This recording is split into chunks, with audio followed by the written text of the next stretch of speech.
A veure, Dòria Llibres es remunta o comença el 2005, quan el Rafa i jo ens anem a viure a la Garrotxa i allà muntem una llibreria petitona a Olot, i aquí comença la història de Dòria Llibres. A Olot hi vam ser fins al 2012 i a l'octubre del 2012 ens vam traslladar a Mataró. Aquí vam muntar una llibreria petiteta al carrer Pujol, petita però molt dinàmica, i era una llibreria diríem d'autor, però molt seleccionada, i on sobretot el que hi passava era que hi fèiem moltíssimes activitats. En aquest local hi vam ser fins al 2015 i aquí és on comença una nova etapa i la més important des de la creació de Dòria Llibres, que és on busquem un local nou, però a la vegada també busquem gent que s'associï amb nosaltres per intentar fer no només una llibreria, sinó una espècie de centre cultural on hi passin moltes coses. Tot girant a l'entorn de la cultura i sobretot allò com a pilar a la llibreria, però amb moltes més coses. I bé, Dòria Llibres ara en l'actualitat és una societat amb més de 60 socis, ubicada al carrer Argentona de Mataró, en una espècie de caseta de cos del Maresme, amb 3 plantes i aquest pati on estem ara, i doncs això és un espai cultural amb una llibreria molt sòlida i on hi passa absolutament de tot, des de concerts, sopars, clubs de lectura, tallers, conferències i recitals i festes que ens inventem. Però tot això, girant a l'entorn de la cultura en majúscula.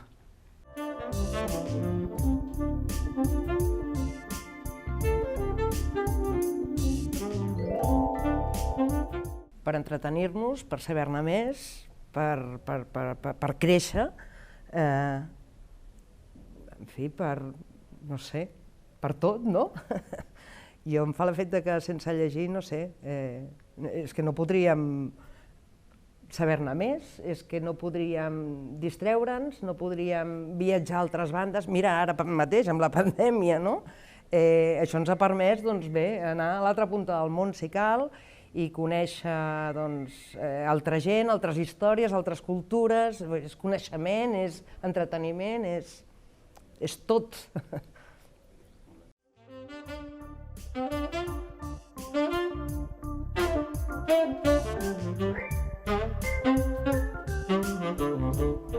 No en majúscules, no. L'e-book jo em fa l'efecte que, així com en altres plataformes la part digital ha funcionat, aquí jo em fa l'efecte que no, rotundament. És més, si t'hi fixes, només que donis una volta per la llibreria veuràs que, a banda de la butxaca i de llibres així més d'això, o sigui, les edicions que hi ha ara són espectaculars, això el format digital no ho pot substituir. Els àlbums il·lustrats que estan en auge total, les edicions, ara penso en Black e-books, això com ho substitueixes, no? És impossible. Jo em fa l'efecte que la gent, sobretot la gent que llegeix i de més, vol paper. El tocar, l'olorar, el tacte, l'objecte, això no es perd.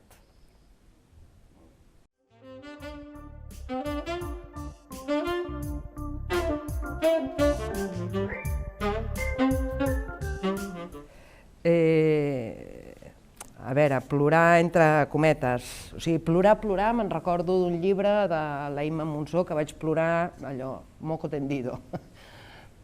És més, diria que no el vaig ni acabar perquè em va trencar el cor i era tot un caràcter on explicava, parlava del seu home que s'havia mort. Però llibres que darrerament m'han tocat i m'han tocat molt, per exemple, et diria que El consentiment, una francesa que va patir abús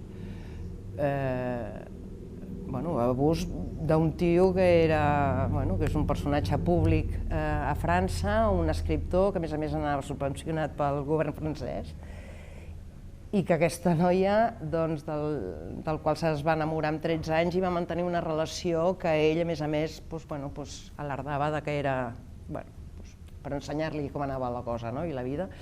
Un llibre molt potent, molt valent, i que bé, a les portes que estem del 8M, és que a més, no només aquest llibre, n'hi ha tants que estan denunciant allò públicament. Això és tremendo. Vull dir, no em fa plorar, em fa plorar de ràbia, doncs això em va colpejar. I aquest altre, que és d'una noia argentina, que es diu ¿Por qué volvías cada verano?, on explica també l'abús patit pel seu oncle, que era policia. Però és un llibre valent perquè, a més, dona veu a molta gent del seu entorn, i és un llibre diferent en el sentit que hi ha l'opinió de la gent que l'envolta i la visió del cas, a la vegada que hi ha totes les transcripcions de les denúncies i les declaracions fetes a... Bé, penso que són llibres valents que et colpegen, però que són absolutament necessaris per denunciar i per donar a conèixer els casos.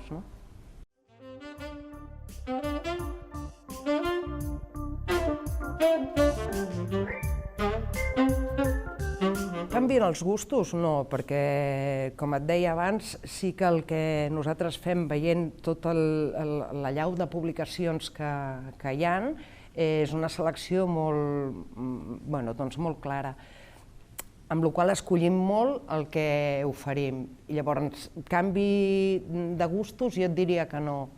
Canvi de tendència a l'hora de comprar? Sí, en el sentit que acaparen més, que venen més sovint, i que, bé, malauradament, la pandèmia aquesta ens ha privat de moltes coses, però a la vegada també ha despertat el plaer per la lectura en molta gent que igual no llegia habitualment o que llegia amb menys intensitat.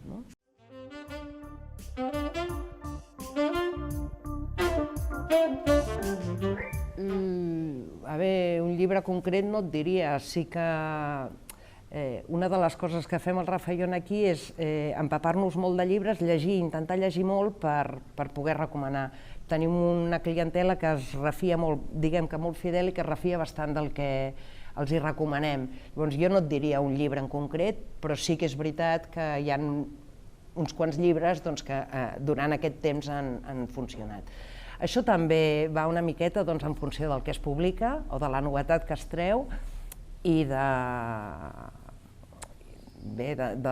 moment, però o sigui, no hi ha un llibre que diguis, mira, jo què sé, el viral, no, jo et diria que això no. Hi ha novetats i llibres de fons que treballem i que recomanem molt i que aquests destaquen per sobre dels altres.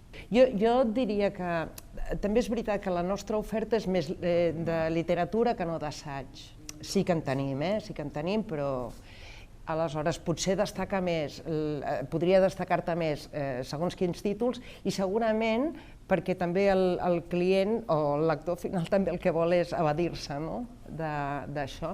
Això no vol dir que no n'haguem vengut, i el Han precisament és un autor que venem. Vull dir que si jo agafés i canviés mitja llibreria i posés molt més assaig, doncs bé, segurament vendria més assaig també, m'entens? Però aquí és el que jo em fa l'efecte que preval en la nostra feina, que és el que explicava abans, com més podem llegir i més podem recomanar, doncs més empatitzes amb el client i fa que el fidelitzis. Quan un llibre que tu has llegit el recomanes allò a cor, doncs bé, el client, si després li agrada, torna i et diu, bueno, i ara què leo, no? Això és lo guapo. Mira, ara farà un any, que va ser quan ens van tancar. Nosaltres tenim web des del 2015, si no m'equivoco, quan vam obrir aquest local, i la web, diguem-ne que és un aparador perquè la gent pugui consultar, però com a canal de venda no ens funcionava. És més, com que nosaltres hi teníem tot el catàleg penjat, ens trobàvem que ens arribaven moltes comandes de llibres descatalogats, exhaurits, etc., amb la qual cosa ens comportava una feinada de fer devolucions i de més tremenda.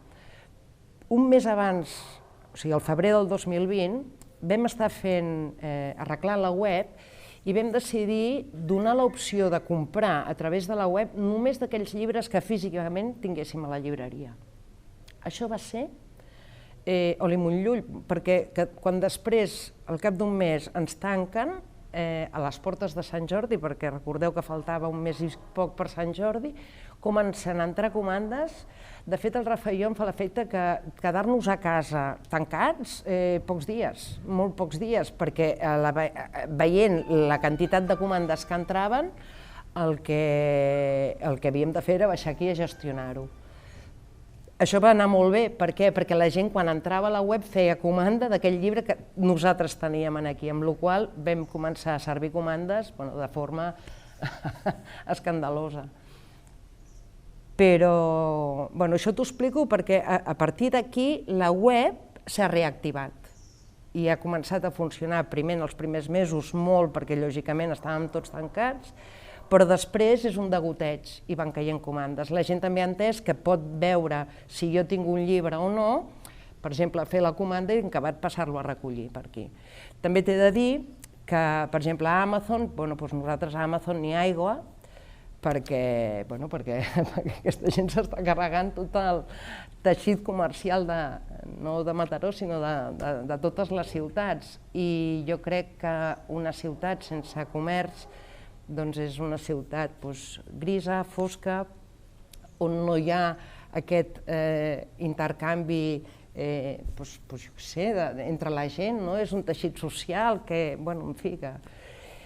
Aleshores, ja dic, nosaltres a Amazon ni aigua, sí que jo em fa l'efecte que hem d'explicar a la gent què és Amazon i què ens comporta en general com a societat.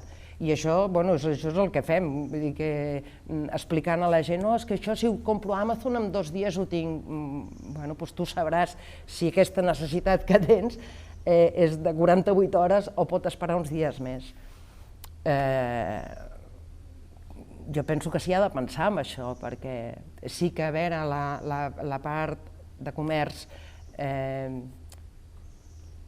o de compra online hi és i està per quedar-s'hi, però hem de saber compaginar-ho, això. O sigui, tu pots comprar des de casa teva el sofà en un moment de pandèmia que ens tenen tancats i això és fantàstic, però després, quan pots sortir, jo et recomano que vinguis i que miris, que entris a la llibreria i que miris no només a les taules, sinó que aixequis la vista i miris prestatgeries i que miris llibres de fons i coses, fons d'armari, no? Exacte, o sigui, és que ara ho volem tot immediat, no? Per ahir o per abans d'ahir, ostres, no cal. Exacte.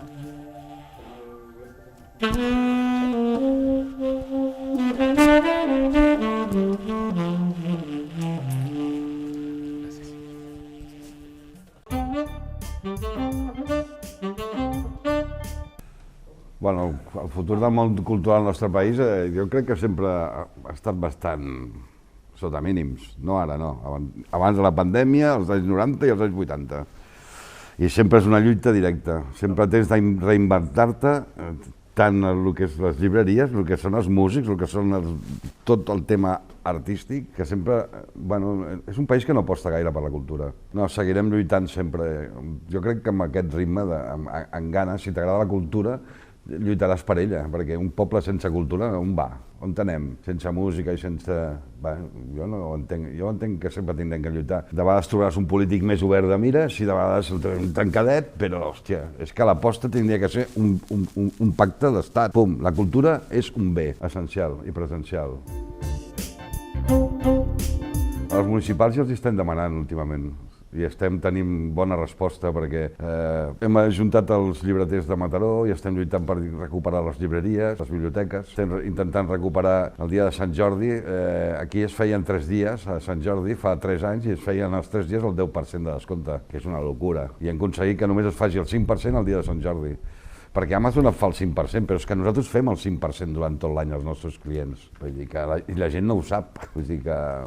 Què demanaríem? Bueno, que paressin més atenció a el que la gent de la cultura demana, que no són gaires coses, és que només escoltin. I si no diguin que no es pot fer, doncs que ho diguin, però això de sempre posant-nos la pastanaga davant i, ostres, no, ja arribarem, i no arribem mai. Però a França, l'alcaldessa de França diu en tot l'any de pandèmia no compreu llibres a Amazon. Això ho va dir l'alcaldessa de França. Aquí no, aquí ara volen obrir un altre espai centre a l'Alt Empordà. Dic, bueno, vale, el senyor Bezos s'anirà a viure a Mart, que ho sapigueu això, No, saps per què va començar venent llibres, com deia en Jorge Carrión amb el llibre aquell contra Amazon? Perquè li donava prestigi a la cultura. El llibre a Amazon li dona el 6%. Tot l'altre és l'altre. Vull dir, la gent es pensa, els llibres pringaran els llibreters. Al tanto, perquè aquí pringarà tot Déu. Perquè ell es va posar el tema de cultura per donar-se prestigi a Amazon. Fitxa del puta.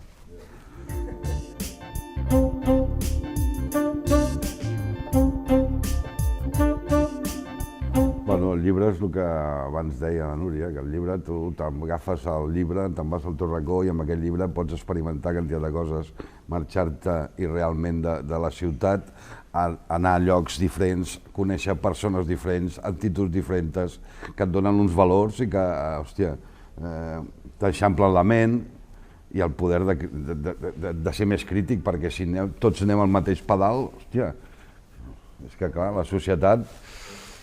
Nosaltres, per exemple, ens han dit moltes vegades de fer amb streaming. Fem la presentació d'aquesta editorial amb streaming. Estareu de 12 a 1? No.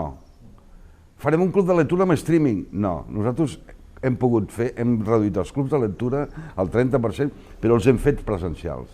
Els concerts els hem fet presencials, amb les mesures, 1,5 metres, mascareta, hidrogel, demanant el carnet d'identitat de la gent.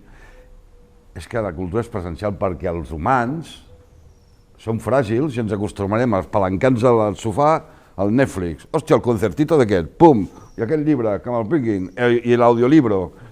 I no sortirem al carrer. I sortir al carrer, anar a un teatre, anar al bar, veure aquella gent, trobar-te aquella mirada, aquella història, aquelles cervesetes, aquest contacte amb la gent, no es pot perdre. Per mi té que ser presencial. Encara que ens hagin posat... Sí, vale. Hi ha gent que li ha anat bé fer-ho per streaming, vale, però jo no hi crec, personalment. I una presentació amb streaming, quins llibres vens? I l'autor, què signa, què et diu, què et fa? Res. Jo prefereixo que en ve de streaming diguin, mira, que heu tancat tot el mes tots els dissabtes de gener, què vau fer l'any passat? 4.000 euros, aquí els tens. Això no passa. Les ajudes són crèdits, Zico, i punto. I endeuta la llibreria. Ja està. He fet més de 500 o 600 presentacions, han passat més de 5.000 persones i hi ha de vegades que la llibreria ens truca o l'editor ens truca per presentar una novetat o de vegades nosaltres escollim la novetat que ens interessa. Al principi fèiem molt de vegades tema polític, però va passar que només venien els polítics d'un partit. O sigui, ve un tio interessant com el Raimon Obiols ja retirat, que té un pes, no? El país d'aquella època, això fa 5 o 6 anys, no? I dius, hòstia, aquest tio vindran a escoltar-lo, no uns, doncs només venien uns.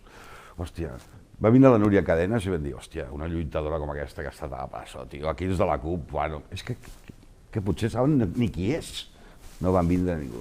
Per una persona de 22 anys, jo també tinc 22 anys, què vol dir estar 4 anys a la presó des dels 18 anys?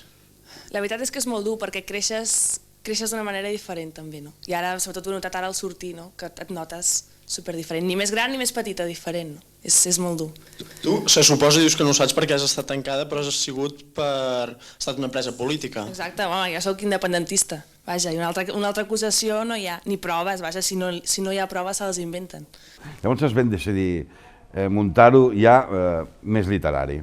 Molt més literari. Llavors fem les presentacions o aquí al pati hem fet vermuts literaris, hem fet sopars dedicats, per exemple, a en Proust, i va vindre el traductor en Pinto de tots els llibres del Proust, tot el grup proustista, en Joan Safont, i aquí vam fer, ells estaven a la taula de presidència i vam fer un sopar Proust, amb la galleta i el te.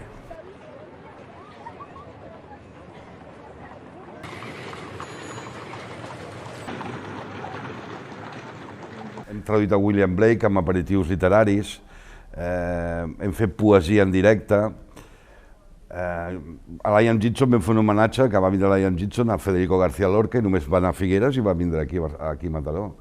I estava, la llibreria, vam fer dalt i estava a patar, no? Hòstia, i vam dir, no el tornareu a fer, hòstia, clar, és el que teníem. Ja vam demanar a l'Ajuntament un local més ampli, però clar, hòstia, obrir el dissabte a la tarda, portar la penya, obrir, hòstia, no, molt complicat. I, bueno, fem el Book Party, Dòria Book Party, que és una història collonuda, perquè normalment per Sant Jordi tots els autors es queden a Barcelona. Aquí no puja ni Déu. Llavors fem 3 setmanes abans la Book Party, que obrim a les 11 del matí i tanquem a les 8 del vespre, amb un micròfon obert, i llavors venen editors, autors, distribuïdors, públic, lectors, i llavors aquí fem tota una brana i aquí a dalt. I el tema és que l'editor que té de parlar d'un llibre de l'altre editor, que li hagi agradat i recomanar-lo, i l'autor igual. I bueno, parla de poesia, de narrativa, la gent que ve al matí pot esmorzar, la gent que ve al migdia pot dinar i la gent que ve a la tarda pot berenar. Pots portar una botelleta de vi blanc, un gin tònic, un arròs, una fideuà que fem, i és una festassa, i és un dia que a sobre vens.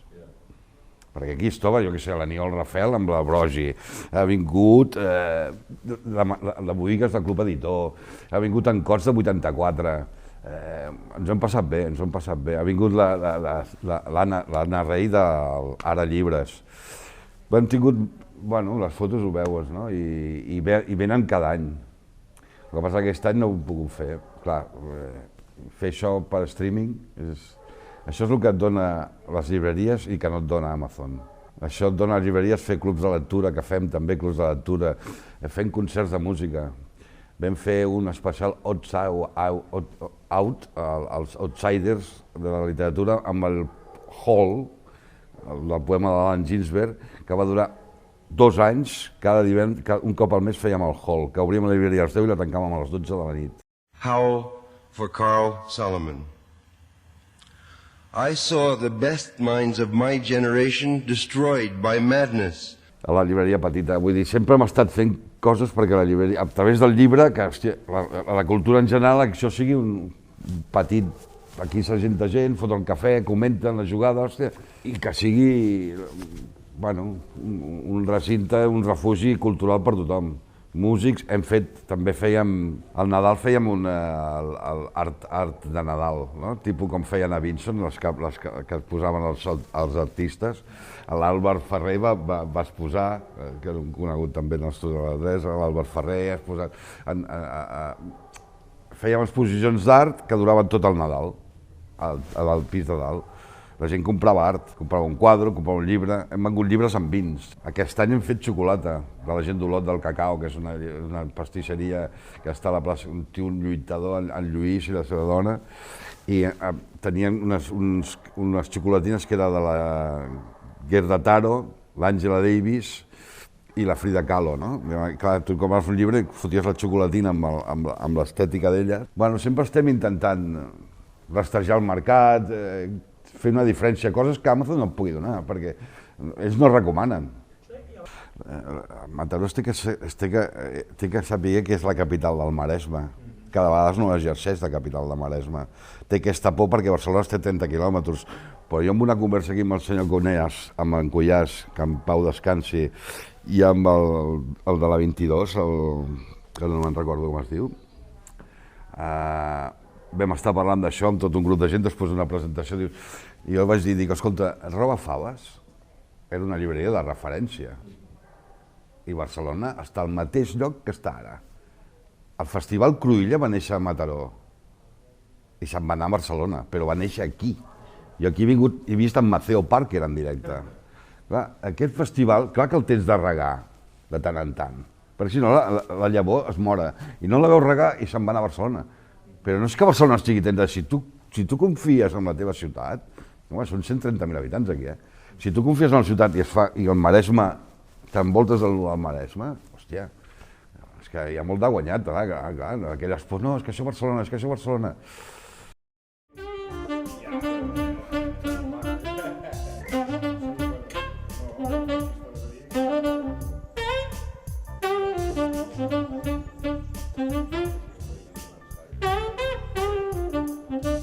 Thank you.